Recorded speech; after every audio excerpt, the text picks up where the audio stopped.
We have RB, Punk, and even Regenesis Pie. So you guys smash the living crap out of that subscribe button so you guys don't miss out on more awesome content. So, the RB situation. So, RB out here has been very, very interesting to follow because it turns down to what innovations can we cook up. Now, this build is actually relying on the Tether Wolf. Now, Tether Wolf, you might not know this, but it actually has a very strong effect. For a deck like this, it actually produces a Mecha Phantom Beast token, which does not really break the laws of what this deck has, because remember, you know, you're going to get locked out of the extra deck for 1,500 or less. But Tether Wolf, guess what, everybody?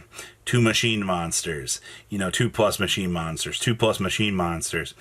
It doesn't give a crap if you're making a token or not, which actually turns Tether Wolf into an actual innovation out here, rather than, you know, nothing really bad is going to come from you wanting to explore this option.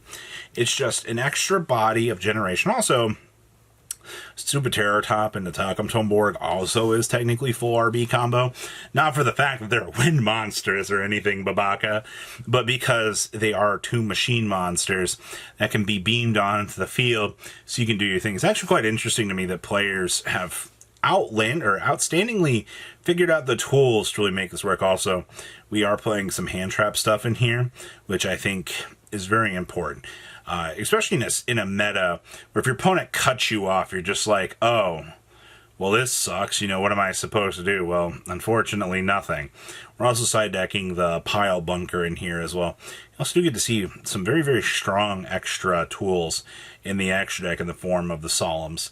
Do not underestimate having the Solemns. Also, we are playing the next phase as well. Very, very, very interesting tools. All right, next up here we have Punk with the Fiendsmith package. Now, I think I'm more entertained with the fact here that players are actually dusting off the Fiendsmith package and actually incorporating it into this deck for a form of consistency upgrades. But the reason that this all really matters is the mellow melody here. So you got to remember, we lost the mini Underworld Goddess, which was the generic bridge that really tried to break things open. You know, when I can take any 2 monsters and do full Fiendsmith combo, it's a problem.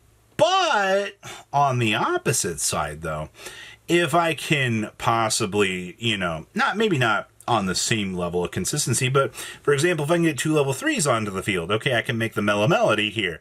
Now I can use the Mellow Melody to go down full combo that way. You do have the tools to basically get you to the places that you need to be. It's just, you do run the course for some hiccups. Now, with all of this extra good stuff, I mean, your end boards are still going to be pressure out, you know, what good pieces you can.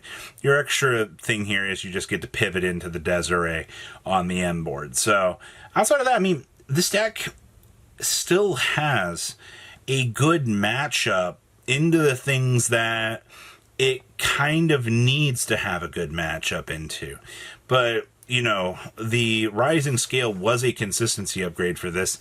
It's just, I don't think it did enough to really get this deck going. I mean, yeah, I mean, sure, Ghost Ogre is a searchable card, but I mean, how good Ghost Ogre ends up being is just very dependent around the meta itself. It's very much a coin toss. This is going to be a successfully good power card or not for you. Wow, Regenesis. So, for as much as I have played this deck, I think my major concern with this is just, if you don't get the chance to get the Regenesis stuff going, this deck sucks, man. But you're also playing this with Tempai. So now your deck suddenly has I can go first, I can go down like these Tempai boards, and I can do my thing. And now I can also go second and try to OTK my opponent. Now, I will tell you that neither of these two have anchor stats, but you do have an anchor on the Koi Belt here, which if you do get the 2500 in, you'll be able to anchor in the Regenesis monsters here, and we could actually try to play the game that way. That's a little bit more creative than, you know, just, oh, this is a terrible game plan, you know, is it really going to work out? I mean, let's call it what it is here, people. You know, you're bridging together two decks that have kind of a same game plan, which is just overpowering the opponent and so forth. Also, you gotta be very careful with the Regenesis code in here, because you will extra deck lock yourself, all right? But I guess your trade-off on that thought is, you know, who really gives a crap if, you know, I'm just going to OTK. Like, I can go down all my Tempai stuff, slam this down on the end of the combo to get the extra damage, and it's like I've already done everything I needed to do for the Tempai combo. So your opponent's just like, oh crap. You also, once again, having this natural synergy with a Dragon's Mind is disgusting, man.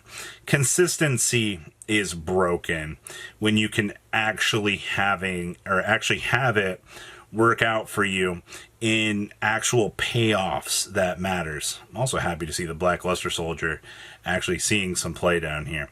Next up here, wow, we have Dracotail. Now, I think I've been more impressed with all of the different Dracotail lines that have been coming up out here, because I feel like everywhere I look, there's a different list that seems to be popping up each and every week with Dracotail. Now, most of these builds have gone very far away from choosing to play King of the Swamp. Like, King of the Swamp's been kind of deemed a little bit less of a consistency piece, and just like, why play this?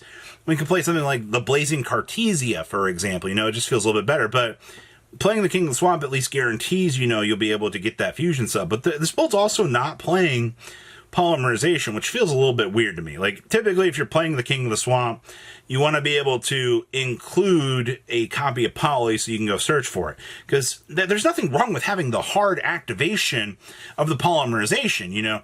That's kind of the point of wanting to do this. At this point, you're just kind of relying on the Phiminas and the Malulus here to resolve those fusion summons, and I don't know if I really like that all that much. Were we really just that worried about hitting, you know, such a high deck count here? I mean, 41 is not the craziest thing in the world, but I guess you do start to run into those consistency buffers that might be a little bit of a hiccup, I guess.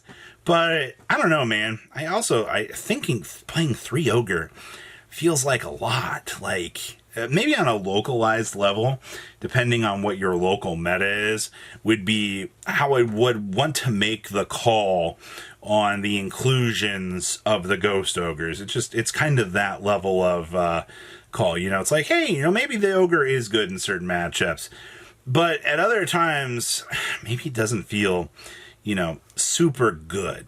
Then our last list here is Lunalights. Lunalights has been having a great amount of success, but this build is also playing the Tri-Brigade package. That's right.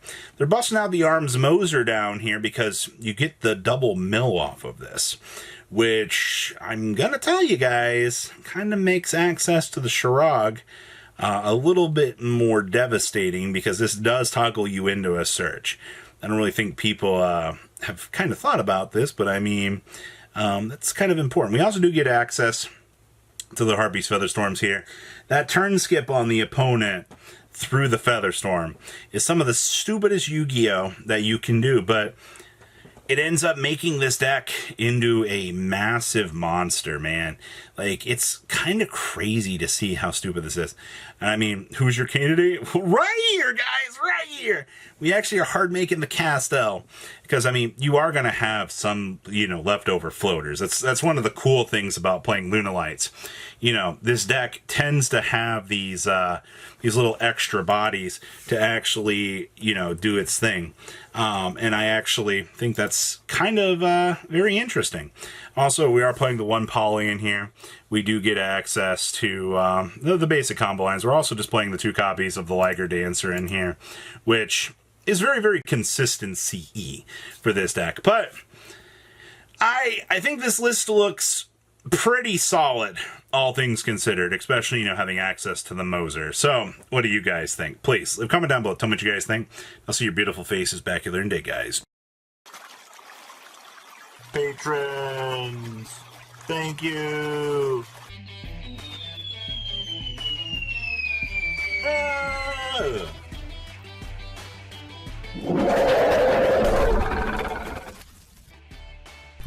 Thank you so much for watching. Check out these other videos.